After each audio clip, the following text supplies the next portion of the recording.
invitaría a volver en su Biblia al capítulo 15 de Marcos. Hay tantos elementos en la historia de la crucifixión contada por los escritores de los 4 evangelios. Pero quiero llamar su atención en particular de regreso al versículo 33. Marcos 15:33, cuando vino la hora sexta, hubo tinieblas sobre toda la tierra hasta la hora novena. Y a la hora novena Jesús clamó a gran voz, diciendo, Eloi, Eloi, lama sabactani, que traducido es, Dios mío, ¿por qué me has desamparado? Esa es una declaración profunda que generalmente no se entiende. ¿Dios no apareció en el Calvario? Sabemos que la muerte de Cristo fue el acto más eficaz a favor de los pecadores condenados, el acto más eficaz jamás realizado, porque fue la expiación por nuestros pecados lo que satisfizo a Dios. Sabemos que la crucifixión fue el evento principal en el plan de redención.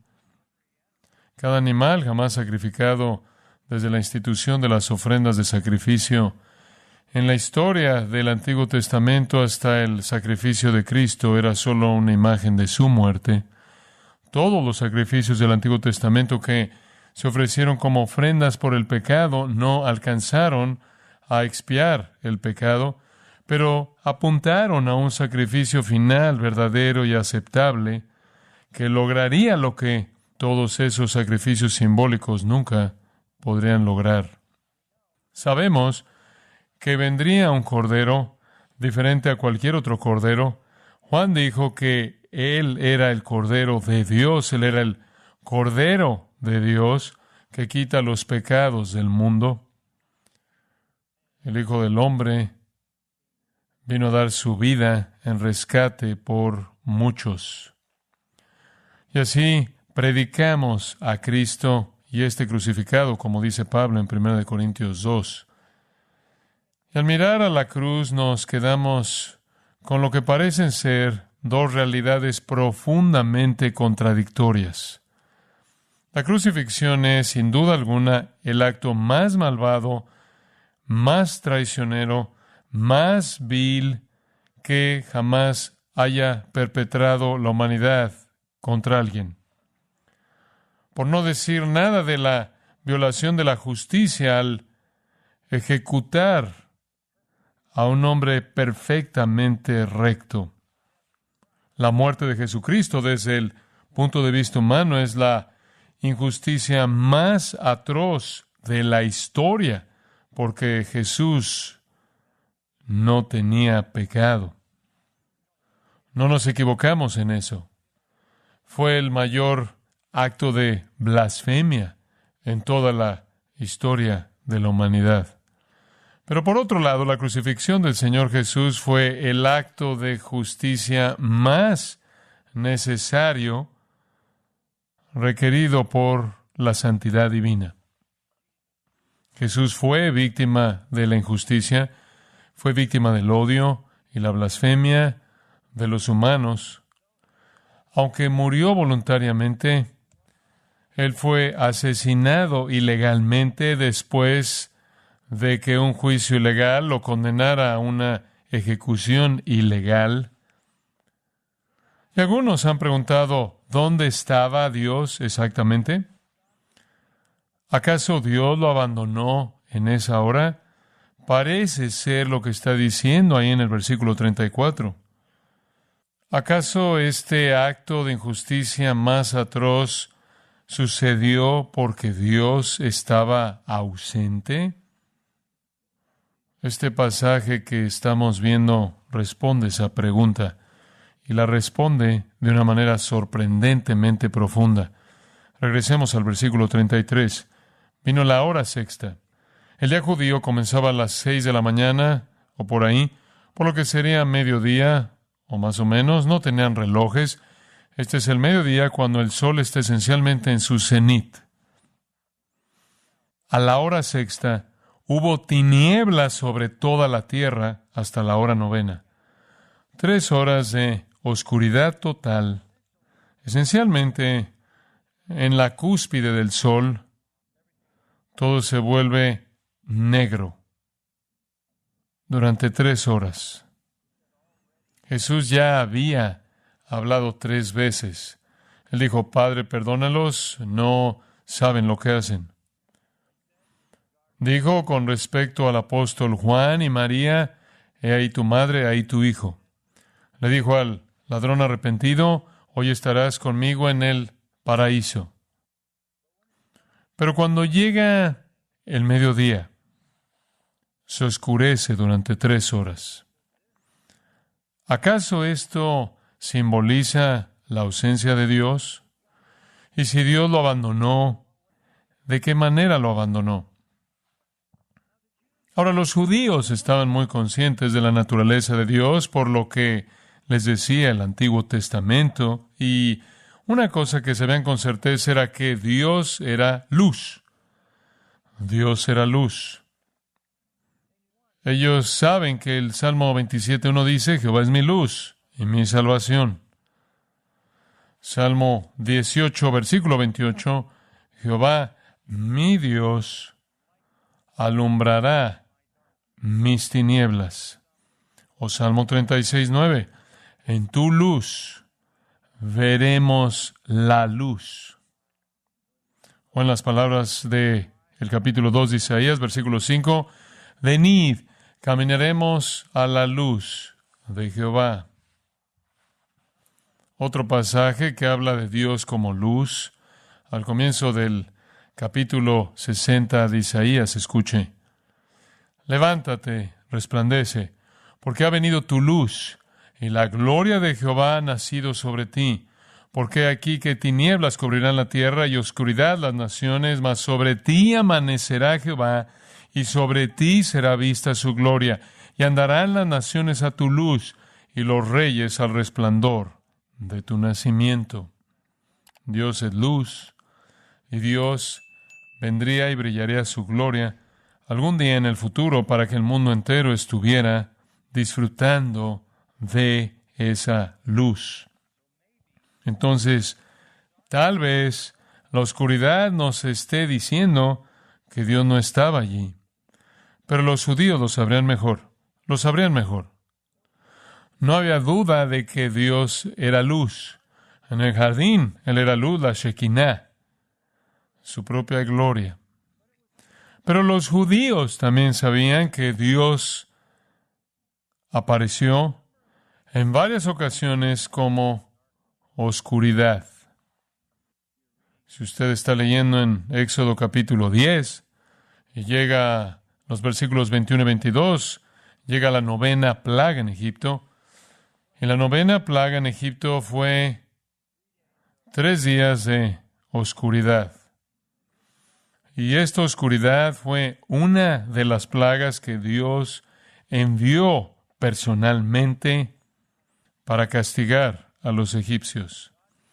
Dios se apareció en Egipto como tinieblas, tinieblas densas e impenetrables. Un poco más adelante en el libro de Éxodo, en el capítulo 19, se encuentran los hijos de Israel. Al tercer día están al pie del monte Sinaí y Dios vuelve a aparecerse. Y cuando se aparece, dice la Escritura, en un humo espeso, una nube espesa.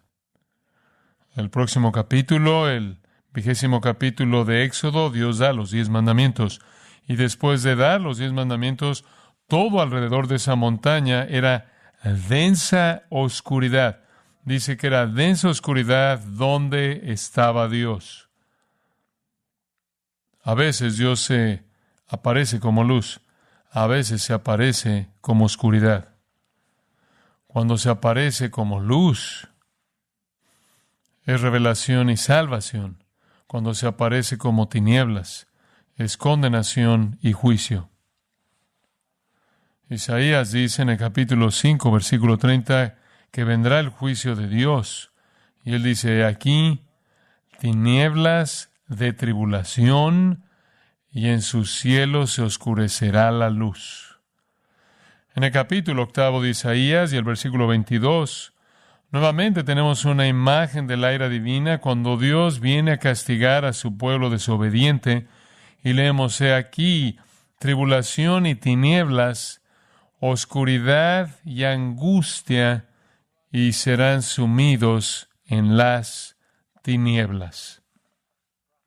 El profeta Joel esperaba el juicio final, al final de la historia humana, llamado el Día del Señor, y dijo que ese día, en el capítulo 1, versículo 15, es el día de la destrucción final del Todopoderoso.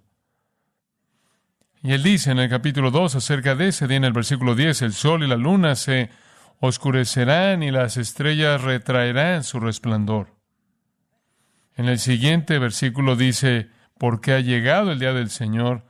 En ese día, dice nuevamente en el capítulo 2, las tinieblas marcan el día del Señor grande y muy terrible. El juicio final y terminal de Dios se representa con su llegada en oscuridad. El profeta Amós escribió en el capítulo 5, versículo 20: ¿no será el día de Jehová tinieblas y no luz? Y más adelante en su profecía, capítulo 8, en aquel día haré que se ponga el sol a mediodía y cubriré de tinieblas la tierra en el día claro. Nuevamente el profeta Sofonías dice en el capítulo 1, el día grande de Jehová es un día de alboroto y de asolamiento, día de tiniebla y de oscuridad y de entenebrecimiento. Sí, es cierto, y los judíos lo sabrían, que Dios apareció como luz. Jehová es mi luz y mi salvación. Pero el Señor también se aparece en las tinieblas. Y la oscuridad o tinieblas siempre simboliza a Dios en juicio, Dios en ira. Dios apareció en la cruz, en la oscuridad. No en un sentido escatológico, sino en un sentido soteriológico. Y por cierto, el infierno es descrito por nuestro Señor como tinieblas de afuera, lo cual lo define como el juicio de Dios. Durante 3 horas, Dios trajo el infierno a la tierra. Esta era la copa que Jesús sabía que tenía que beber, y de la cual retrocedió en el jardín y dijo: si de alguna manera pase de mí esta copa. Era Dios viniendo en tinieblas y juicio. Durante esas 3 horas se silenció la burla. No se registra burla alguna. De hecho, nadie habla. No registro de que nadie hable, ni siquiera Jesucristo. En esas 3 horas, Jesús sufrió el infierno eterno por todos los que creerían. Así que la oscuridad no es la ausencia de Dios, la oscuridad es la presencia de Dios en el juicio. Juicio completo, venganza completa, furia completa, ira infinita, movida por la justicia infinita, liberando castigo infinito sobre el Hijo infinito que absorbe todas las torturas del infierno para todos los que creen en 3 horas. Esto es lo que Pablo quiso decir cuando dijo: por nosotros fue hecho pecado. 2 Corintios o en Gálatas, Él fue hecho maldición por nosotros. De esto está hablando Isaías 53, cuando le agradó a Dios quebrantar a su Hijo. Durante 3 horas, Dios gastó su ira en su Hijo. Los pecadores que mueren pasan la eternidad en el infierno. Usted hace la pregunta: ¿cómo pudo Cristo absorber el castigo eterno para todos los creyentes que creen a lo largo de toda la historia de la humanidad? ¿Cómo pudo hacer eso en 3 horas? La única respuesta que conozco es que era una persona infinita. Es una persona infinita con una capacidad infinita para cualquier cosa que fuera liberada sobre él. Después de la oscuridad, versículo 34, a la hora 9, la oscuridad termina y Jesús clamó a gran voz, Eloi, Eloi, lama sabactani, que traducido es, Dios mío, ¿por qué me has desamparado? ¿Cómo debemos entender esto? Porque está claro que Dios estaba allí castigándolo a él en la oscuridad, tanta oscuridad que prácticamente no pasó nada más. ¿Acaso viene esta expresión después de que la ira se ha terminado? Dios estaba allí en plena presencia derramando furia. Entonces, cuando el juicio terminó y las tinieblas se disiparon,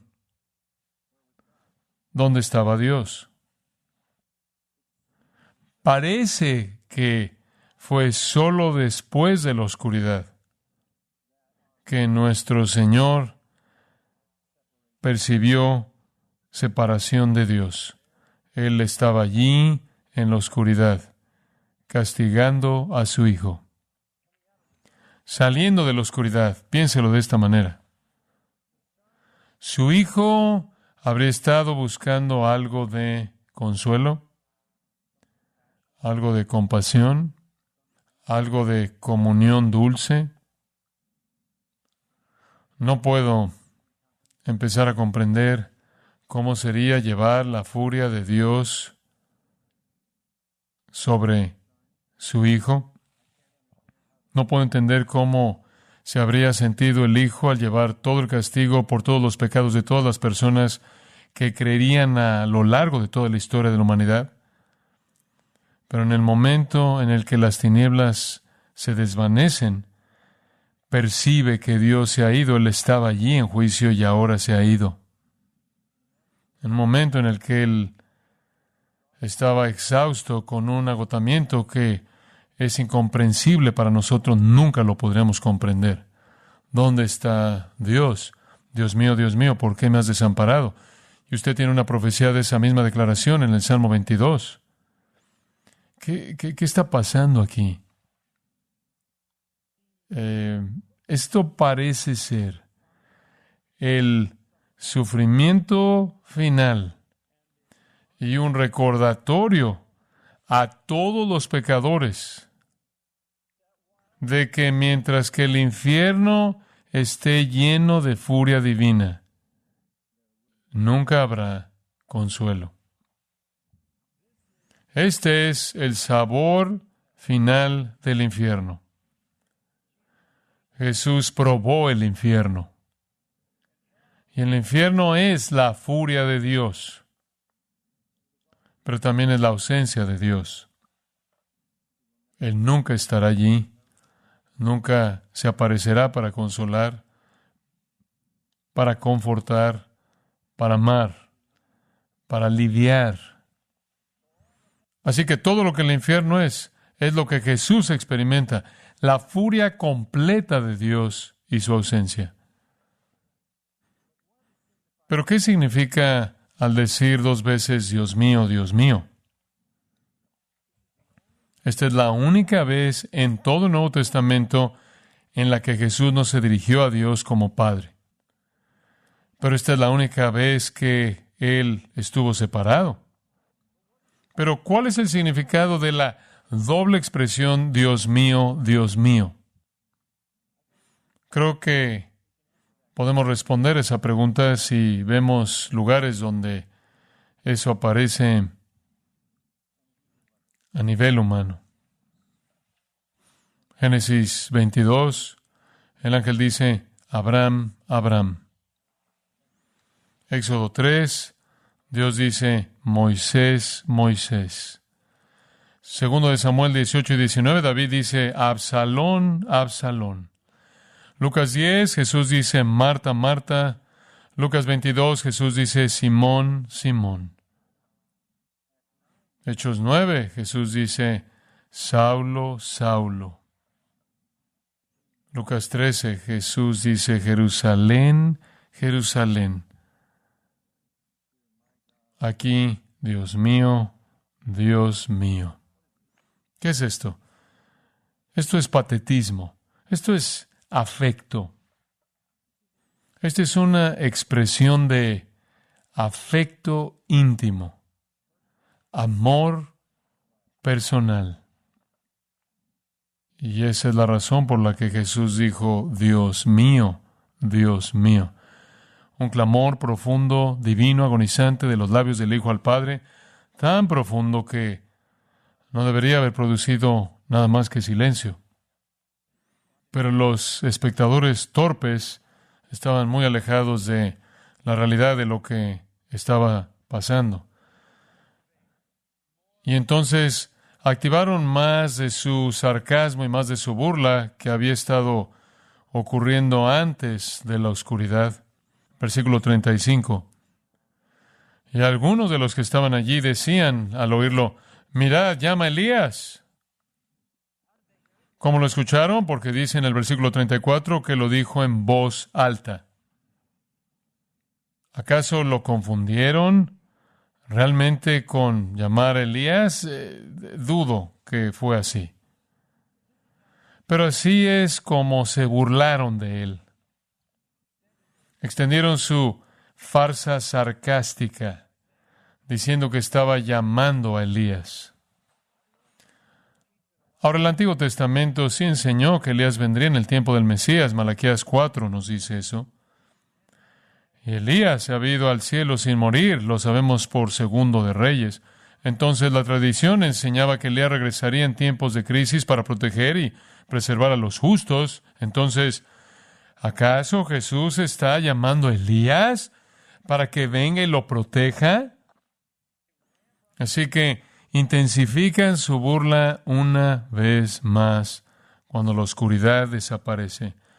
¿No habrá pensado usted que 3 horas de tinieblas negras al mediodía podrían haber acabado con la blasfemia? Pero comenzaron a decir, oh, está llamando a Elías, burlándose de él. Versículo 36, y corrió uno y empapando una esponja en vinagre y poniéndola en una caña le dio a beber, diciendo, dejad, veamos si viene Elías a bajarle. ¿De qué se trata esto?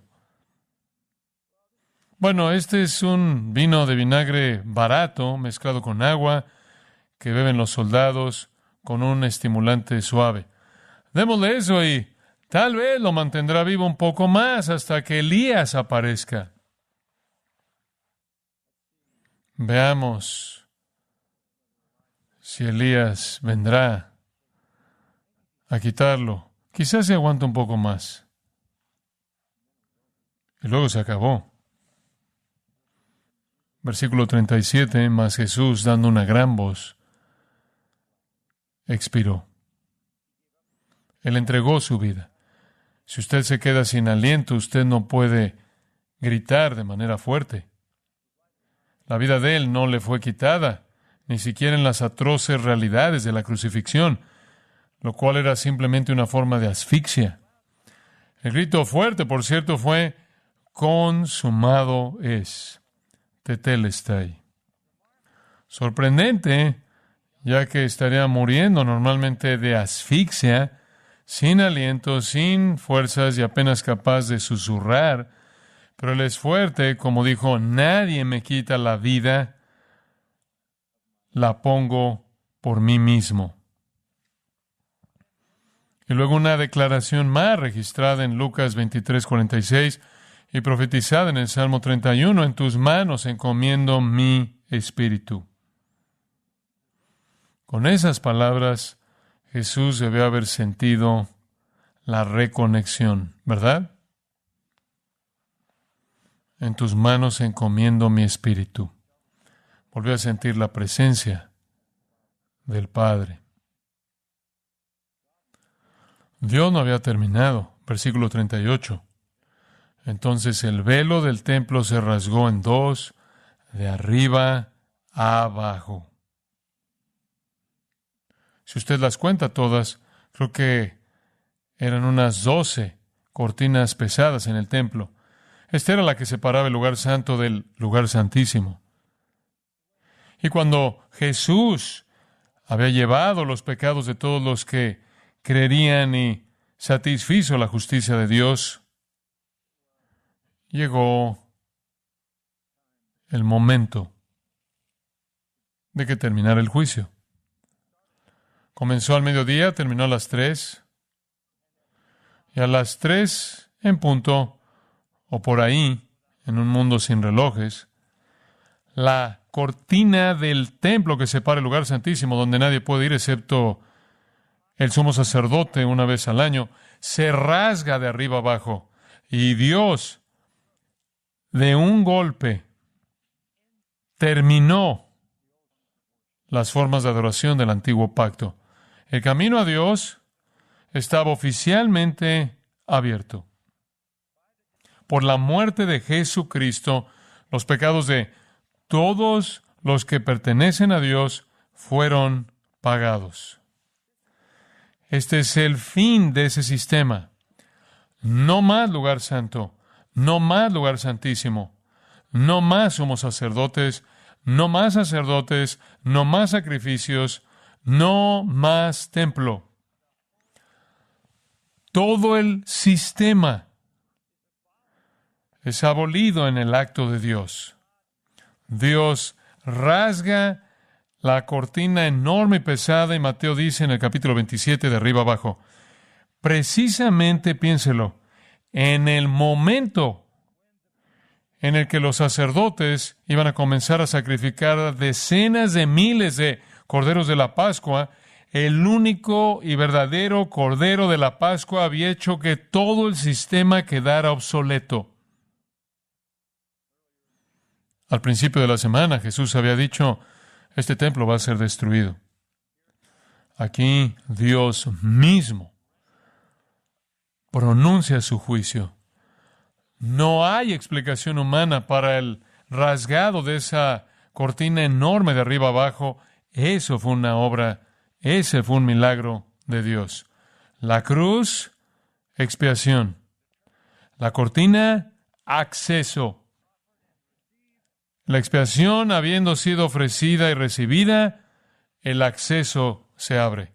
Eso es lo que el escritor de Hebreos nos está diciendo. Primero estaba el capítulo 9 de Hebreos, porque el tabernáculo estaba dispuesto así. En la primera parte, llamada el lugar santo, estaban el candelabro, la mesa y los panes de la proposición. Este es el lugar santo. Tras el segundo velo estaba la parte del tabernáculo, llamada el lugar santísimo, el cual tenía un incensario de oro y el arca del pacto, cubierta de oro por todas partes, en la que estaba una horna de oro que contenía el maná, la vara de Aarón que reverdeció las tablas del pacto, y sobre ella los querubines de gloria que cubrían el propiciatorio, de las cuales cosas no se puede ahora hablar en detalle. Y así dispuestas estas cosas, en la primera parte del tabernáculo entran los sacerdotes continuamente para cumplir los oficios del culto, pero en la segunda parte, el lugar santísimo, solo el sumo sacerdote, una vez al año, no sin sangre, la cual ofrece por sí mismo y por los pecados de ignorancia del pueblo. Dando al Espíritu Santo a entender con esto que aún no se había manifestado el camino al lugar santísimo, entre tanto que la primera parte del tabernáculo estuviese en pie. Mientras hay una barrera entre el lugar santo y el lugar santísimo, el acceso no está disponible. Pero el versículo 11 de Hebreos 9 dice, estando ya presente Cristo, somos sacerdote de los bienes venideros, por el más amplio y más perfecto tabernáculo no hecho de manos, es decir, no de esta creación, y no por sangre de machos cabríos ni de becerros, sino por su propia sangre, entró una vez para siempre en el lugar santísimo, habiendo obtenido eterna redención. Él entró en ese lugar santo y, por primera vez en la historia, trajo sangre que satisfizo la justicia de Dios. Y Dios rasgó la cortina y abrió su presencia a cualquiera que viene por la fe en Cristo. Pero Dios no había acabado. Se apareció en el Calvario con toda certeza. En el Evangelio de Mateo, versículo 51 del capítulo 27, el mismo punto exacto en la muerte de Cristo. Se están burlando de él acerca de Elías. Él habla en voz alta, entrega su espíritu. Versículo 51, el velo del templo se rasgó en dos de arriba abajo, y la tierra tembló, y las rocas se partieron, y se abrieron los sepulcros, y muchos cuerpos de santos que habían dormido se levantaron, y saliendo de los sepulcros después de la resurrección de él, vinieron a la santa ciudad y aparecieron a muchos. ¿Cree usted que Dios estuvo ausente? No creo. Un terremoto poderoso, lo suficientemente fuerte como para partir rocas, una experiencia aterradora. ¿Recuerda usted cuando Dios apareció en el Sinaí en Éxodo 19, versículo 18? Todo el monte se sacudió y tembló. El salmista en el Salmo 18 se refiere a eso. Salmo 68 se refiere a eso. Cuando Dios aparece, la tierra tiembla. El profeta Nahum escribe, los montes tiemblan delante de él y los collados se derriten. La tierra se conmueve a su presencia y el mundo y todos los que en él habitan. El libro de Apocalipsis nos dice que en el futuro, cuando Dios comience a juzgar al mundo, el mundo será sacudido por un terremoto global más poderoso que cualquiera en la historia de la humanidad.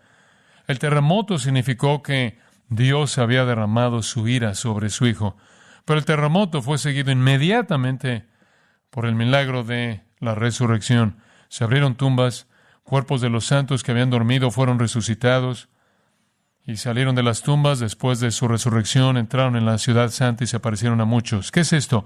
Este es un adelanto de lo que Jesús logró al morir, logró la satisfacción por nuestros pecados, mediante lo cual tenemos la promesa de la resurrección.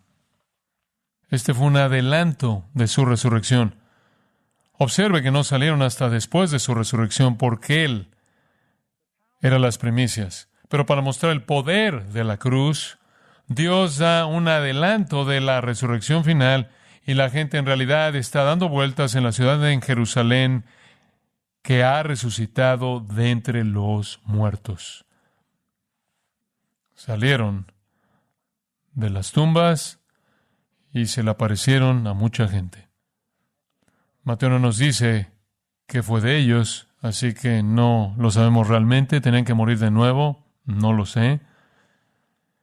Pero fueron un adelanto de las palabras maravillosas de Juan 5. Todos los que están en los sepulcros oirán su voz, la voz de Cristo, y saldrán. ¿Acaso Dios abandonó a Jesús en la cruz? Realmente no. Realmente no. Estaba allí en la oscuridad. Él estaba allí cuando fue rasgada la cortina. Él estuvo allí en el terremoto. Él estuvo allí en la resurrección. Y fue muy evidente, al menos para un hombre. Versículo 39 de Marcos 15. Y el centurión que estaba frente a él. ¿Qué le dice eso a usted? Un centurión es un comandante de 100. Este es un soldado de carrera, familiarizado con la muerte, asesino con experiencia que guarda a Jesús, supervisando la crucifixión, supervisando el arresto, el encarcelamiento, la flagelación. Es testigo ocular de todo. Él es un testigo ocular del abuso, escupir, golpear, burlarse, menosprecio. Él es un testigo ocular de Jesús orando por el ladrón y orando por cualquier otra persona. La oración de perdón. Él fue un testigo ocular seguro de todas las declaraciones de inocencia que hizo Pilato. Pero había algo más aquí.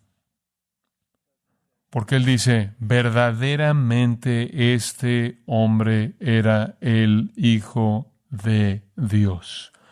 Y Lucas agrega esto. Cuando el centurión vio lo que había acontecido, dio gloria a Dios, diciendo, verdaderamente este hombre era justo. Así que el primer convertido a Cristo después de su crucifixión fue un centurión. Pero había un convertido antes que él. un ladrón. Ambos blasfemos perdonados. Pero ¿cómo reaccionó el resto de la gente a esto? Lucas nos ayuda con eso. En Lucas 23:48, escuche esto. Después de que el centurión dijo verdaderamente este hombre era justo, Lucas 23:48, y toda la multitud de los que estaban presentes en este espectáculo, viendo lo que había acontecido, se volvían golpeándose el pecho. ¿De qué es eso una señal? Esa era una señal judía ¿de qué? De arrepentimiento, dolor. Creo que esto pudo haberlos preparado para el día de Pentecostés, cuando Pedro dijo, arrepentíos y bautícese cada uno de vosotros en el nombre de Jesucristo para perdón de los pecados y recibiréis el Espíritu Santo. Y se añadieron aquel día como 3,000 personas. Fue la cruz lo que produjo los golpes de pecho que los preparó para arrepentirse cuando Pedro predicó ese gran sermón.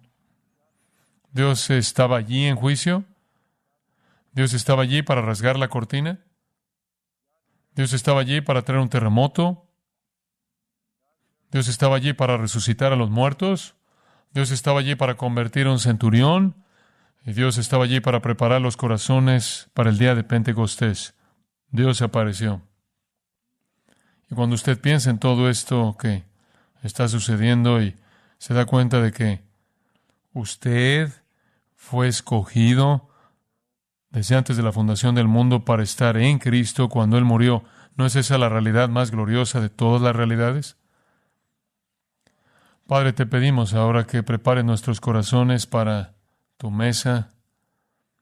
Estas imágenes son tan vívidas en nuestras mentes y nuestros corazones están tan llenos de gozo inefable y lleno de gloria. Estamos más que abrumados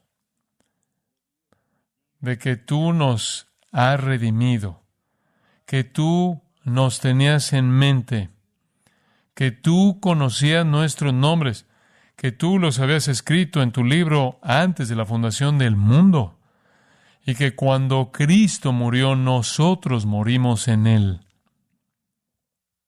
Su muerte fue en nuestro lugar. Estuvimos allí cuando viniste en tinieblas y juicio. Estuvimos allí cuando se abrió el camino a tu santa presencia, cuando tú rompiste la barrera. Estuvimos ahí cuando la tierra tembló bajo el poder de tu juicio.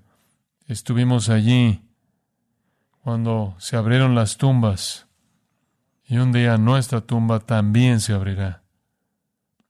Porque no solo morimos en Cristo, sino que resucitaremos en Él. Este regalo de salvación no tiene paralelo. Solo hay un evangelio, un Salvador, un sacrificio, un camino de salvación. Bendecimos tu nombre por atraernos a esa verdad y salvarnos.